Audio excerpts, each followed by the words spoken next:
Hey everyone who is coming on. Today we are going to be talking about masculinity and God and all things with Tommy McCollister. He's going to hop on here in a second. Hey guys, hey everyone who is joining me live.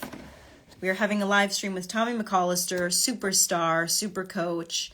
Him and his wife coach Christian couples together.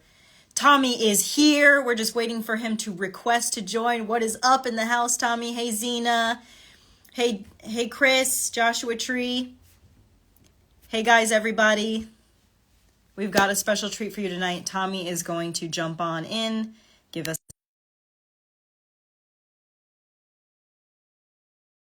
speakers for the Year of the Man Summit. This is a summit that I run every single year just for men to help them get access to mental health resources that are not normally available to men.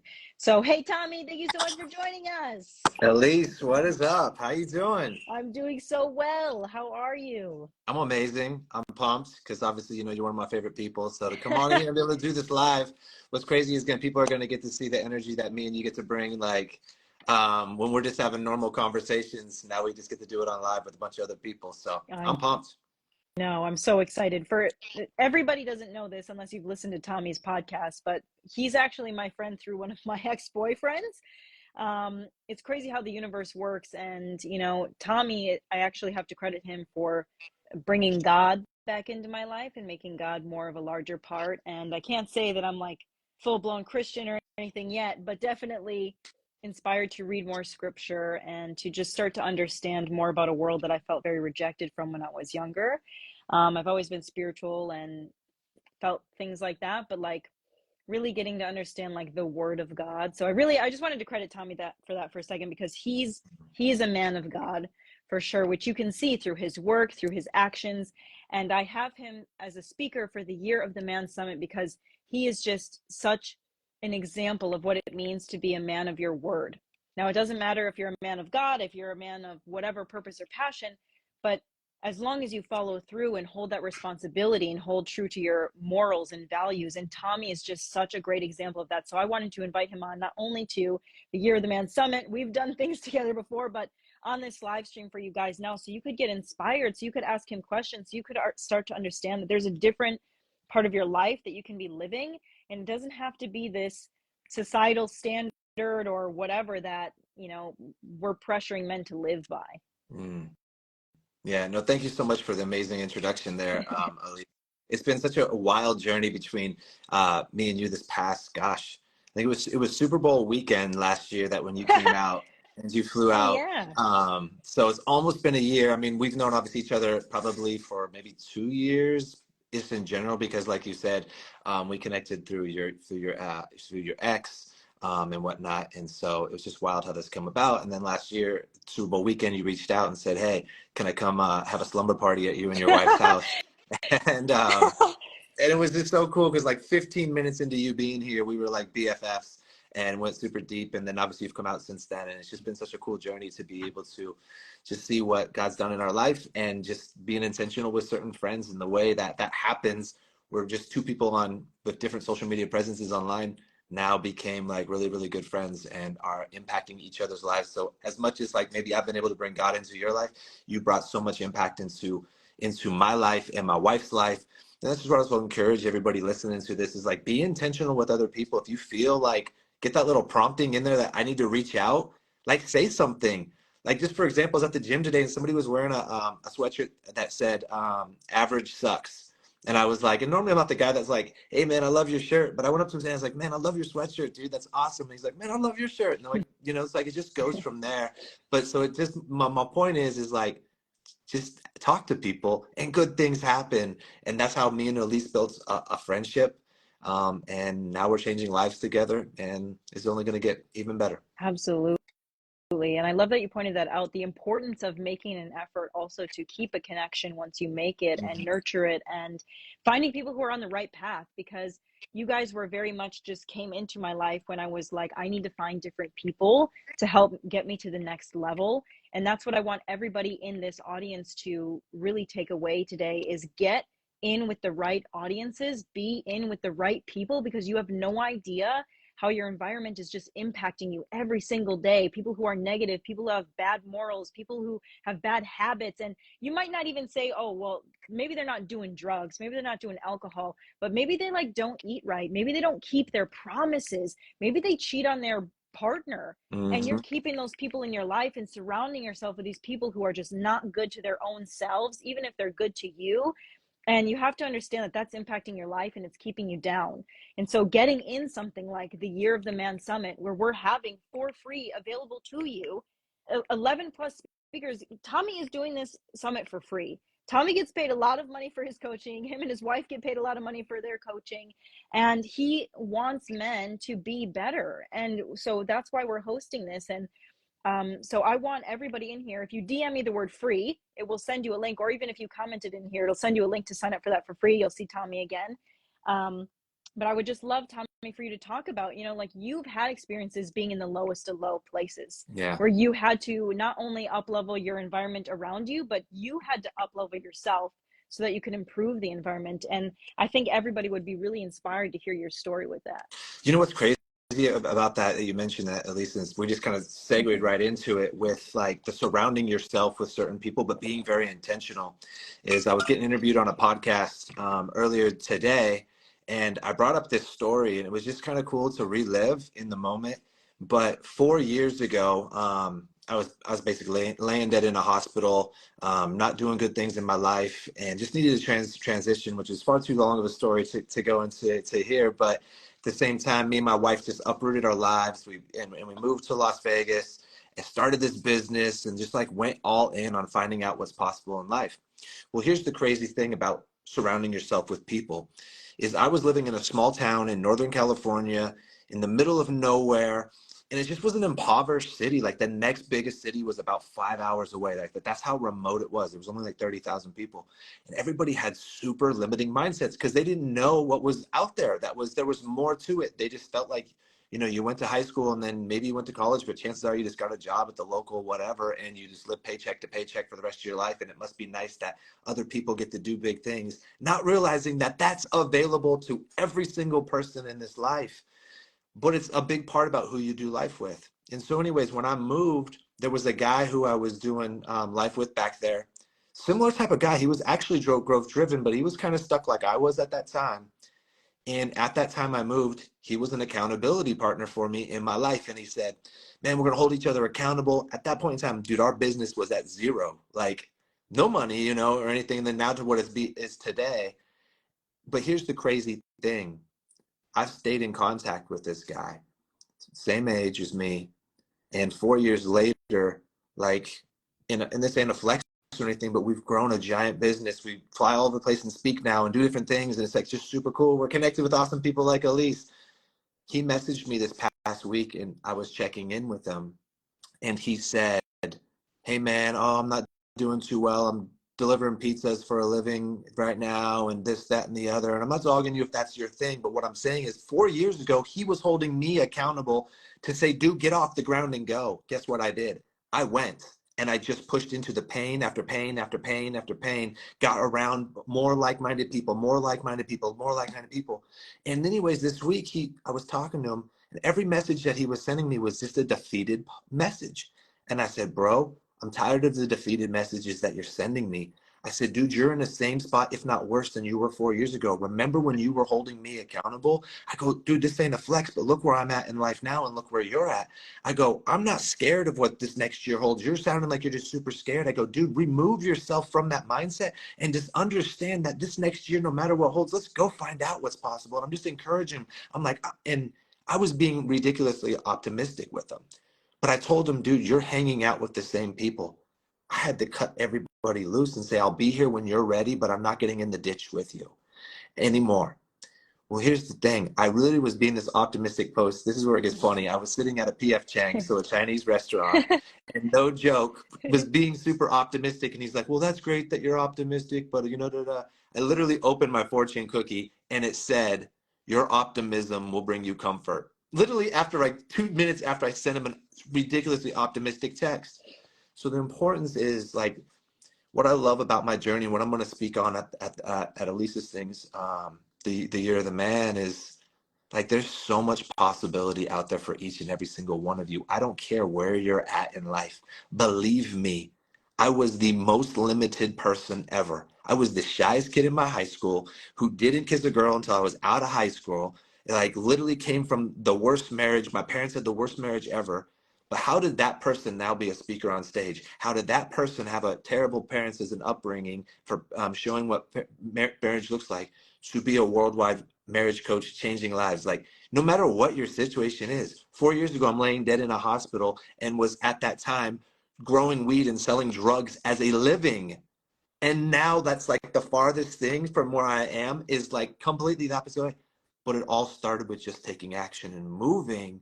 And that same thing is there for every single person on this earth. I don't care who you are, it's available, because that's why God took me from a terrible city and said, this is what's possible. So you don't want to get me going, Elise. I'm going to go too long and get too fired up. No, you never get too fired up, but I want everybody to really listen to what you're saying. He's saying take action. You are not crippled no matter what the situation you're in is. Like, it's only our mind that tells us we can't do something. I just said this. I was also on a podcast earlier today, and I was saying the same thing, that it's like, I shouldn't be here.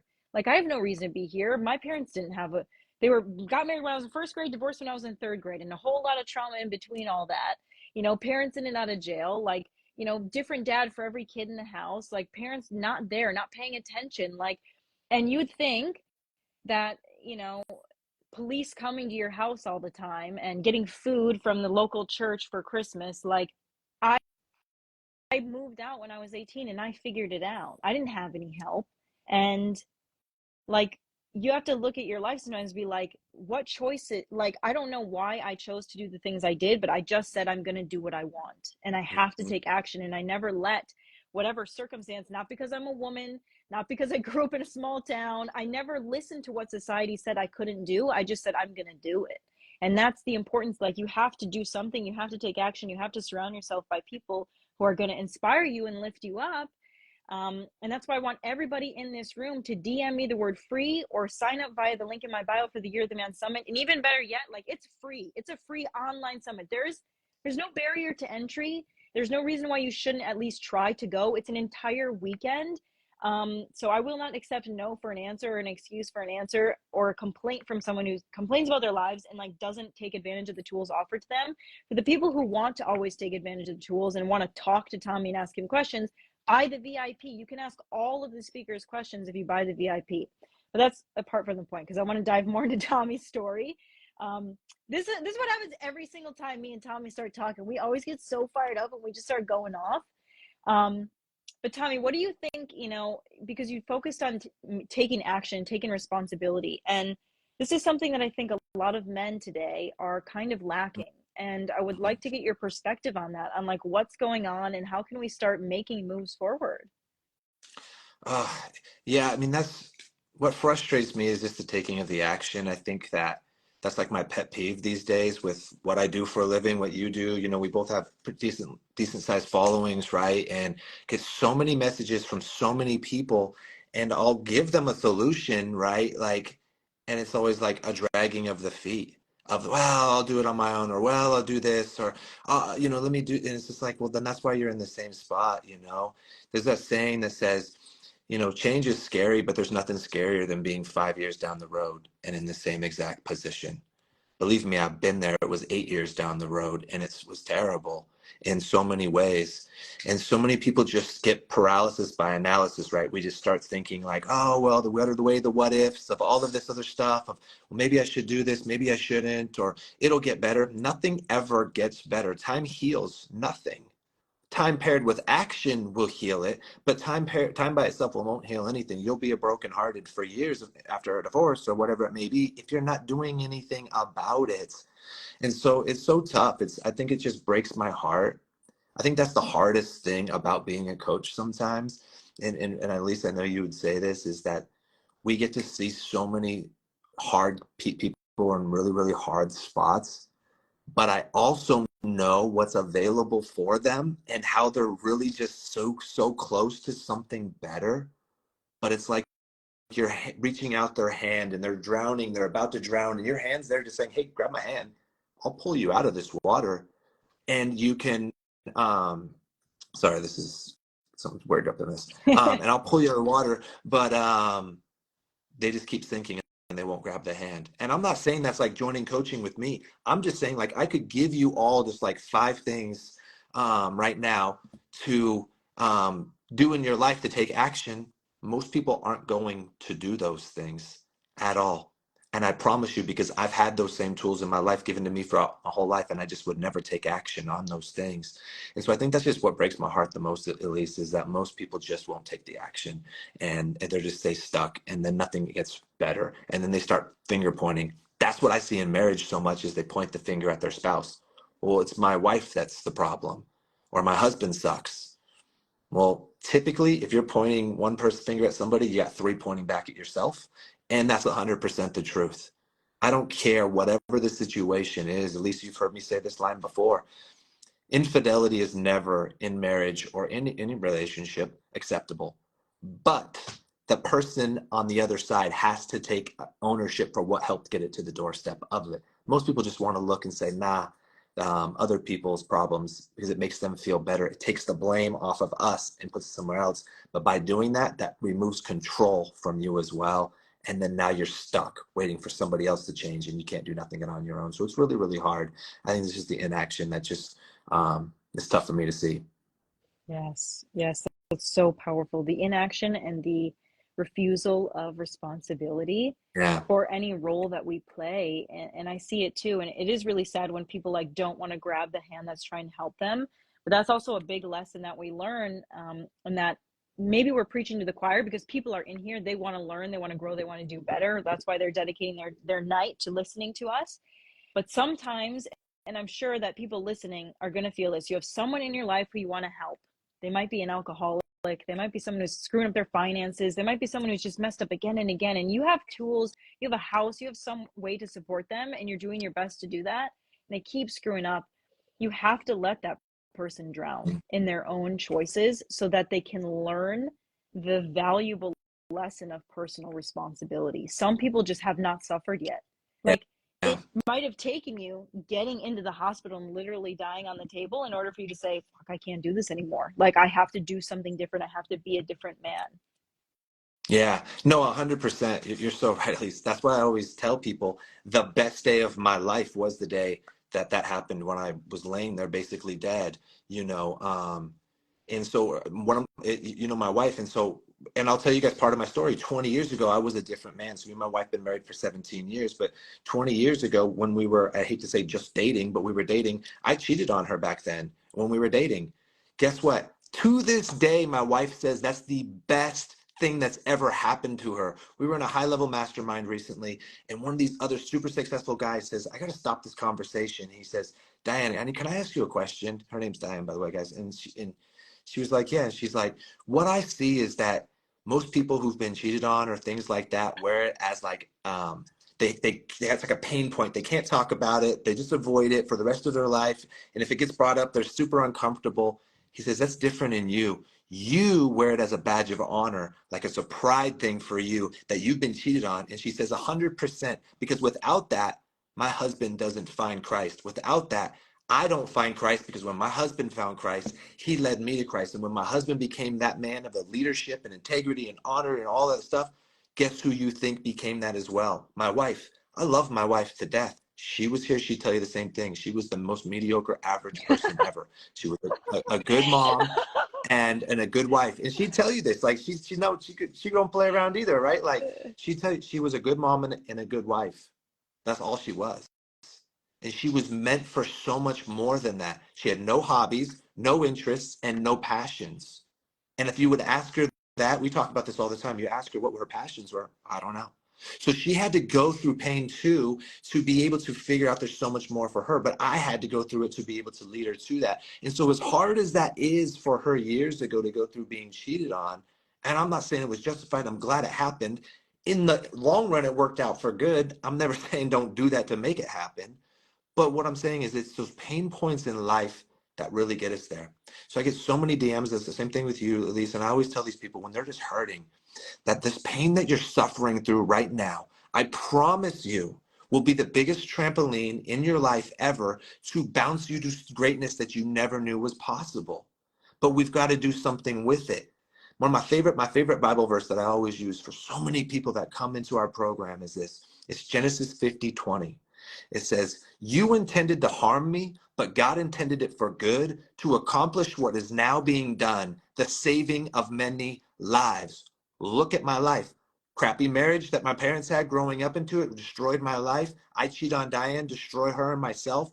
Guess what? All that harm is now being used to good to save many lives through our coaching and all that we're doing through it, through that pain, through the pain that we've been through, because you're most qualified to lead the person that you used to be. I was that person, so now I'm able to qualify to lead, to be able to do it. But it was all through pain. Pain is like the best thing in the world. And it's like, that's why when I see it, I run towards it these days. And so that's why I recommend, if you're going through it, do not avoid the pain in your life right now. Push in, rip the Band-Aid off, get it over with. Let's go and do those things, because there's going to be so much that's going to come from that. But if we avoid and run from it, it's going to haunt you your whole life. That's why it took me till I was 39 to really get radical transformation. I went from being terrible to good, and good is the robber of great. And I really started hating my life at good because I was not growing. But when I got to great, like, I'm just pumped every single day on life, and I'm just so thankful. So yes, pain is a jump starter, as that guy just said. So much love. Oh my gosh, mic drop. Let's give claps for Tommy, guys, because like he just when he goes off, he really speaks. He speaks with the spirit. And yeah, man, I felt like he was really talking my soul because Tommy has held me through so many painful moments. And even though I was in so much pain, I resisted the let go. So I'm not sure why Tommy remains my friend through all of that pain, but I think maybe it's because my mindset is still focused on moving forward and the Mm-hmm. positive. It's not like I'm going through pain and like, woe is me. It's like, okay, I know I'm choosing this, but I need to figure it out. So I think that's important. Your mindset is always going to be the rods and the pillars that hold you and hold where you're going to go. So even if you're trapped in something that you just feel like you can't get out of, Yeah. that the darkness is surrounding you, that you've tried again and again and again and you failed again and again and again, it just feels like, when is this going to break through? And you're asking God to, like, dude, are you even real? Are you even there for me? Because my life sucks right now, I can't see another way out. Know that your moment is about to happen. Mm-hmm. And you have to make your faith stronger than the social proof around you, because that is what's going to pull you through and prove to you that, like, everything always works out. Everything always works out exactly as it should. So even like Tommy said, even if the pain is so imminent right now in this moment, pain always disperses. And it disperses so that all things can happen for good. Mm-hmm. Amen. So well said. And that's why I don't leave you. At least one, you don't have terrible, crazy things. You're not a crazy person. But I just love people that are vulnerable and real. And that's the biggest thing is, I could tell a lot of things that make for a successful friendship or a successful marriage. The number one thing though for a successful marriage though in general, which is still a friendship, is being vulnerable and honest. What I know in most marriages and even most friendships, most people really don't get vulnerable. They really don't say the deep, dark secrets, what's really going on. We might say, oh, I've had a rough week at work or whatever. Or we don't really just get deep and just say, you know what, I'm struggling with this, and this. Like, lay it all out there and just tell everybody that struggles. Like, that's why I love my inner circle. I have a Bible study that I run at my house on the weekends, or my men's groups. Like, the things that people share, they'll be like, man, I struggle with porn, I fell off this week, or I'm doing this, and this. They'll just come out and just blatantly tell you this stuff. When we do that, there is freedom. There's so much freedom and honesty. But if we hold back, we're not letting other people see us. And if I hold back from my spouse, I don't get to understand her. So when she's having a hard day and I see she's frustrated and maybe she tries to take it out on me, I'm like, yo, what are you tripping on? Why you get mad at me? I wouldn't say that because I know everything about her because she shares it with me. And so that's the same thing with you, Elise. Like, you share your vulnerability with me on so many things. I'll do the same thing with you.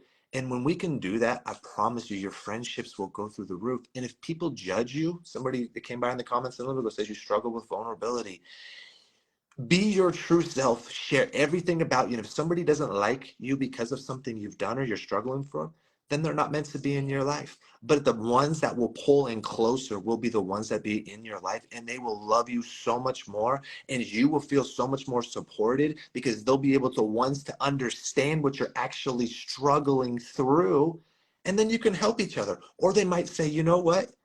I've been through that. Or they might say, that's not that big of an issue. Let me just talk you through it. And then as you're talking it out loud, good things happen. So one of the, on a side note, just on that I only pray for three things every day. I sure I pray for other people and different things. But the three main things that I say every single day is, God, give me more wisdom, more knowledge, and more love. Because if I can increase in those three things, I'm going to be able to love and serve everybody so much more. And so a couple of weeks ago, I was sitting on the couch with my wife. And I was telling her that I'm not a big fan of journaling. It's never done much for me. And I'm not saying it doesn't for you. It has benefits for sure. I said, here's what God just told me, babe. I said, when we journal out loud, it's even more impactful. Because, babe, I don't write in a journal at night by myself because I want you to know all those things I'm putting in there. I'll just tell you, instead of writing it in a book and getting to know myself better, why don't I just tell you it out loud? You can get to know me better, and I get to know myself better at the exact same time. But if I just put it in a book and nobody ever gets to read it, I know myself, but nobody else gets to know me. And if nobody else gets to know me, they don't love me for the true me. They love the fake me. And so then when I get to do that with my wife, she gets to know me, as the Bible says, to become one. And that's when we get to do it. It all starts with vulnerability and honesty. Only way you're going to have vulnerability and honesty, though, is if you're actually spending quality time together every single day, not just hit or that miss. Every single day. You do that and watch what happens in your life. So we're talking about taking action. One thing to take action on today is be vulnerable. I promise you, there is nothing negative that will come from it. And if it does, it just highlights the people that need to be removed. That's so perfect, Tommy, because literally we had some questions asking, one person said, oh, they told their wife everything and then she filed for divorce.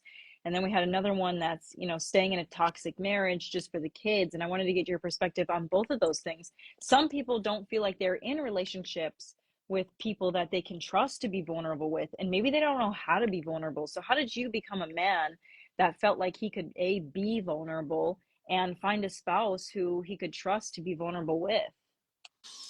Whew, I mean, it takes a process, right? Like you just have to start pushing into those discomforts and things like that. So when it really started changing for my wife and I, I'm sure if anybody are out there that are married, especially if you have kids, because it does change the dynamic because you have not a lot of alone time. The kids are always in the mix, which is great, but it's just different. Every time we would go out to dinner, me and my wife, if it was just the two of us, the conversation got pretty lame pretty quick. And we had a pretty good marriage. It'd be like, how's the salad? Do you like the ambiance in here? It was like just surface level stuff, but it wasn't that deep. But we weren't really spending much time together because our evenings after work looked like spending time with the kids, feeding them, getting them ready for bed. And then when they would go to bed, we would sit down and we'd watch TV together. Well, watching TV together is better than nothing, but it's really not that impactful for a relationship. You have to spend quality time getting to know each other. We started doing a nightly walk every single night. This was before we moved. And what happened was, on the walk, we would still have some surface level conversations. But because we were doing it every single night, we ran out of the surface level stuff to talk about. And then all of a sudden, I would say something and it would spark a conversation that would go down the rabbit hole. Well, then that felt really, really good. So then we started craving these walks more and more every single night. Well, hey, you ready to go on the walk? So we've done those walks for probably over 4.5, 5 years now. Like almost non-negotiable every single night where we go and we walk. The kids know it, that this is what happens. And it's just been so amazing. Well, then we started opening up. You can't go from like where maybe you are if you're closed off right now to, I don't know, a spot where me and my wife are at, just like that, of open and honesty.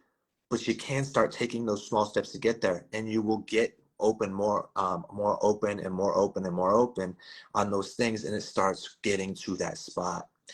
So that's the first thing, is just to start doing it and just understanding you might kind of suck at it at first, but just keep doing it and it will get better. You guys will understand. You just share just a little bit more the next time, a little bit more, a little bit more. But if we got our phones with us or we're watching TV, it's going to get distracted. That's why I like the walk. Go outside where you're not distracted. It has to be uninterrupted time when we're not getting looking around and seeing, okay, I got the dishes to do, I got this, and so many things on that. And so that's what I would say about it. And somebody said they opened up to their spouse and got a divorce. There's a big difference between being open and honest, and I'm not saying this is what was going on with you, the person who did it, but I see sometimes people, they just want to come out and they want to like complain and bitch and moan about everything. That's not being necessarily vulnerable. It's a way to share it with just being yourself. But if also all you're doing is complaining and all these other things, then it is what it is. But let's say what you got open and honest and vulnerable about allowed you to feel like your true self. Maybe you had cheated on your spouse and you're coming out and you're sharing your vulnerability and your honesty about it, and they divorced you from it. Well, I hate to say this, that's a good thing, because if not, you would be living in prison your whole life in your head, knowing you did that, and you would not to be able to be your true self. I would rather have that situation go away, and that's going to give you an opportunity for it to come back because now you're free of that.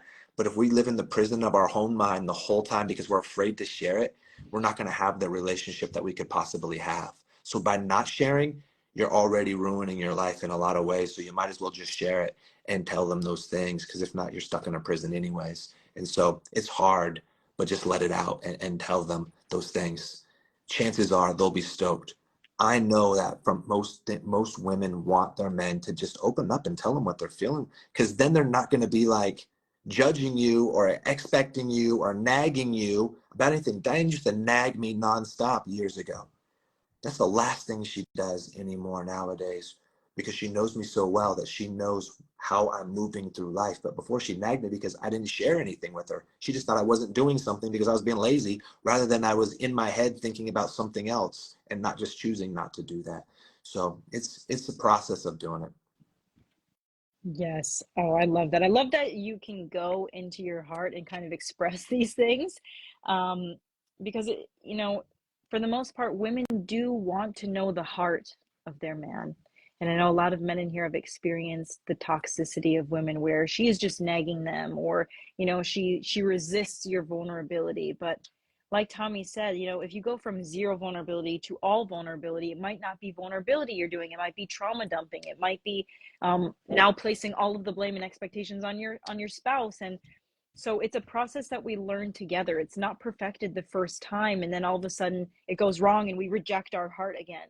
It's about really learning how to open up as a man and share your heart with your partner and share your heart with yourself, and just get people on the same page. Because I used to, like, when I felt like my partner wasn't um doing their share, I would also nag them. And I was like, dude, I don't want to nag you because it's annoying for me. Like, I want to just be able to trust that you're going to do what you say you're going to do in the time frame that you're going to do it. Because this is like, really, as much as people get sick of hearing the same thing over and over, people get sick of saying the same thing over and over. So there has to be some compromise of like, okay, how are we actually going to work together? And how are we actually just going to like give up a little bit of our ego so that we can, be in front of the other person and say, look, this is how I work, this is how I'm trying to be, and this is what's going on in my world, so that the other person can either say okay, or that they can say, that actually doesn't work for me, thank you for sharing, because now I'm going to save us both time, even though it's painful, Mm-hmm. to find someone who more aligns with us. Yeah. Yeah, no, no, well said on that, Elise. It's hard for a lot of people to do, but that's why we just kind of stay in that weird spot.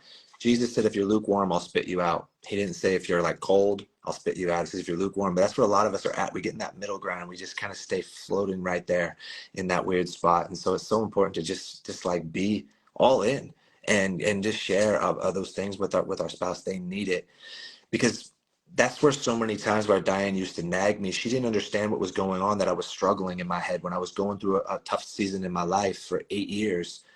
I wasn't sharing her that I was struggling with depression or anxiety or crazy thoughts. Like, I wasn't sharing that with her. So when she's nagging me, like, dude, why aren't you doing all this stuff? She thinks that I'm just playing video games because I'm just like a stoner and just want to play video games. She's not understanding that inside my mind, it's wild what's going on there. But when I started sharing that with her, she stopped nagging me. she stopped doing that thing. She knew how to support me, to be able to help guide me, or to tell me and see it from a different perspective and say, babe, that's not who you are. This is who you are. I see you doing this. You're killing it. You think you're doing nothing in life, but babe, you're amazing. You're doing this, this, and this, and this. Like, then I can get supported by the one person I want to love me the most. But without that, I get the one person I love the most and want attention from the most nagging me. You can flip that by just sharing what's really going on. It's not weakness. Here's a quick story about weakness. We all love Navy SEALs. Everybody loves Navy SEALs. If you don't love Navy SEALs, I don't know why you don't. They're amazing, right? They've done crazy, crazy things that most of us can't do. And so I have a privilege of having multiple Navy SEAL friends in my life. And a couple of years ago, I did a weekend, a 3-day weekend with a Navy SEAL I just met that weekend. And this dude was legit, big time author, led some of the most notorious Navy SEALs. And we did a weekend together that was faith-based, leadership-based, mindset-based, and extremely vulnerable. At the end of the weekend, here's this guy who's led some of the most notorious Navy SEALs and is one himself, said, I've been around a lot of elite group of men in my life, but these men this weekend are by far the most elite men I've ever spent time with in my life. I ain't killed nobody. I'm not a Navy SEAL, and nobody else in that room was a badass like that. Guess why? But he said, here's the reason why I'm saying that. Because y'all are getting vulnerable. In that group, we don't get vulnerable. We suck it up and we deal with it and we push forward.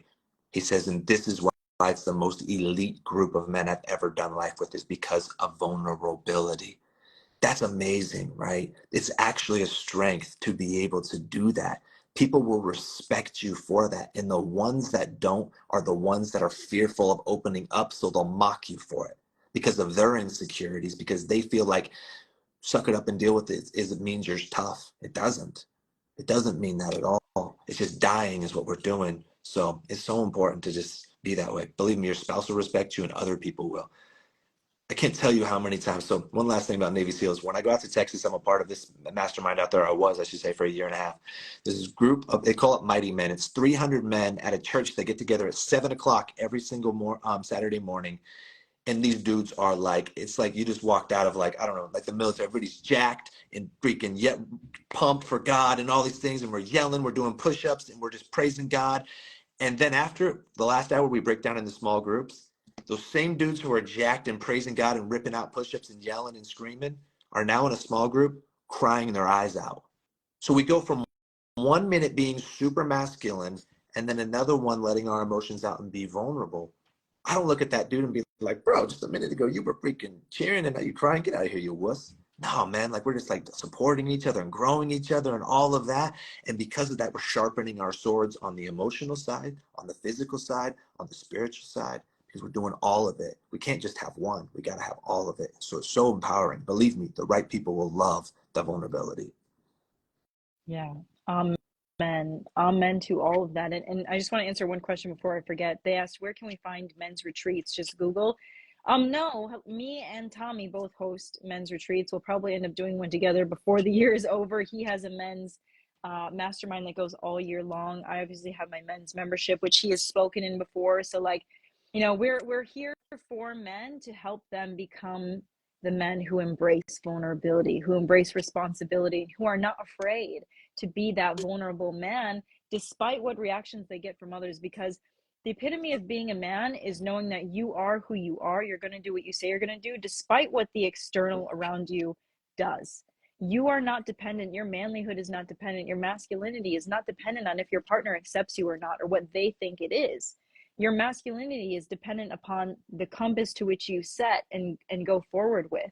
And if other people do not have space for you to be vulnerable and to cry and have emotion, then they are the one with the limited capacity, not you. It's not your job to Mm-hmm. make yourself smaller in order to accommodate somebody else's needs. It's your job to be as big and as bright as possible and to go after your purpose and your passion and cultivate that within you, the greatness within you, in order to, do what you need to do in this world, not to continue shrinking yourself. That's when you get the resentment. That's when you start making covert contracts with your partner and developing these, passive aggressive movements with them that like you want to get something in return for something else. And we don't want to do that. We want to learn how to be honest. We want to learn how to live with integrity. We want to learn how to live with love and peace and really inspire other people. So yeah, DM me the word free. You'll get free access to the Year of the Man Summit, where I'm having at least 11 speakers speak to men for free. Tommy's going to be there. And I'm sure everybody will have different offers where, you know, whoever you vibe with. And me and Tommy, we're not like, hey, you have to join our group. Obviously, we would love it if you would join us in our group, but we have a bigger mission than just trying to sell people on something. Our mission is not, it's not built out of lack. It's built out of abundance. There's enough for everybody. So whoever you vibe with, whoever you resonate with, connect with them, grow from them, but just become a better person. We need people becoming better people and inspiring other people and inspiring their children to be better, you know, to feel better, to do better, to be better men for this generation and the next generation, because that's when life gets more enjoyable, right? Mm-hmm. We're not here in a lack mentality. We're not here with victim mentality. We're here to give you the tools that you need to actually become the person that you want to. Yeah, 100%, 100%. Well said, right? Like when the student is ready, the teacher appears. And that's what I love. That's what I'm going to love about this, the Year of the Man Summit, is that, like you're saying, join Elise's program. Awesome. Join mine. Cool. If you join anybody else's, awesome. We're going to applaud you because you're taking action. And like, you might just vibe with certain people. I've had coaches now for a long time, but like very, very intentionally for 4 straight years. And I've spent an insane amount of money on it, but it's been the best thing ever.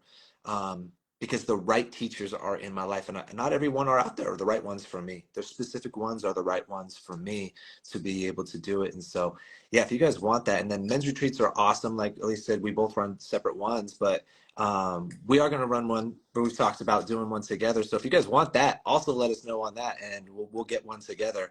So somebody just asked again right there, how do we find them? You know, right there. So if you want one, say, tell me, at least put one on together and let's change some lives. Because I just did a mastermind. I'm doing a year-long one I'm running, and it was cool. It was a cool thing, at least. I think I told you that maybe when we talked last week. But anyways, there's one of the guys in my year-long mastermind, super successful entrepreneur, and he's also been a pastor for 23 years. And so because I touched on vulnerability again, he pulled me aside at one point and he said, man, I've led men for 23 years in conferences and retreats. He says, I've never been in a room that's as vulnerable as this.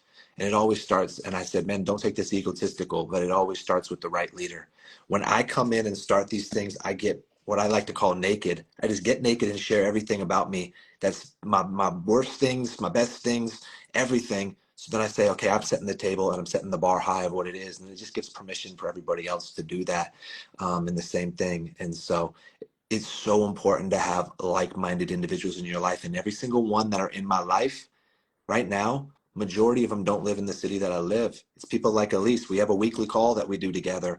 I have men that live all over the country that I connect with. You don't have to have them in your city, but there's the right people out there waiting for you that are just wanting that need you specifically in their life, but they'll never find you in their life if you don't take that step forward and put yourself out there. Yeah.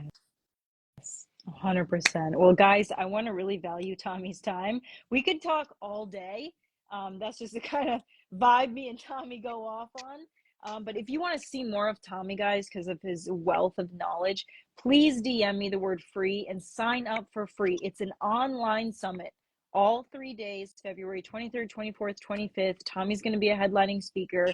If you get the VIP, you can ask him questions. You can ask any of them questions. You get to see the replay. You get access to things that we're giving this summit out to you for free. We want you to have the tools and resources like everybody around the world can connect here and be here. And so let's make some moves. Share it with your friends, share it with your family, share it with your brothers, and be part of something that's taking action. So Tommy, I appreciate you so much. Do you have any last words that you want to say as a spark of inspiration, or anything to the men who might be in here or watching the replay? I just want to say thank you to everybody for showing out here and showing up, and do yourself a favor and to sign up for this. It's going to change your life. I promise you that.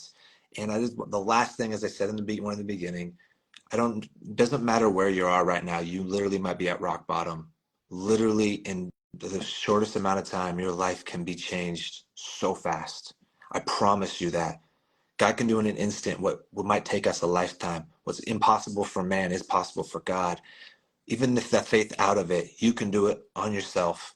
It is possible. Go make it happen and just push forward. I promise you, don't stay stuck. Move today. Oh man. Okay. Thanks so much, guys. Sign up, link in my bio or DM me free, and we will see you on the next live and at the summit. Thanks so much, Tommy. Thank Talk you. soon.